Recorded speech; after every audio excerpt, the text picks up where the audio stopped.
প্রতীকী কফিন সামনে রেখে কোটা সংস্কার আন্দোলনে ছাত্র হত্যার প্রতিবাদে সাংস্কৃতিক সমাবেশ করেছে বাংলাদেশ উদীচী শিল্পী গোষ্ঠী। সকালে প্রেস ক্লাবের সামনে সমাবেশ করেন উদীচীর সংস্কৃতি কর্মীরা। এ সময় তাঁরা বলেন, কোটা সংস্কারের সময় ক্ষেপণ করে ছাত্রদের হত্যা করার মধ্য দিয়ে এটি গণ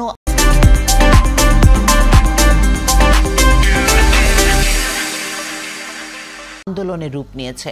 ছাত্রদের আন্দোলনকে ধামাচাপা দিতে অন্য বিষয়গুলো সামনে নিয়ে আসা হয়েছে বলেও অভিযোগ করেন তারা। এ সময় ছাত্র হত্যার সাথে জড়িত সবাইকে খুঁজে বের করে আইনের আওতায় আনার দাবি জানান তারা। একই সঙ্গে নির্বিচারে ছাত্র হত্যার অভিযোগ এনে সরকারকে পদত্যাগের আহ্বান জানান তারা। এ সময় নিপীড়ন বিরোধী গান, কবিতা পরিবেশন করেন সংস্কৃতি কর্মীরা। ছিল ছাত্রদের কোটা আন্দোলন, তারপর তার পরিণতি কি হলো আমরা সকলে জানি। কেন হলো এরকম, তার কে সেজন্য দায়ী তা আমাদের খুঁজে বের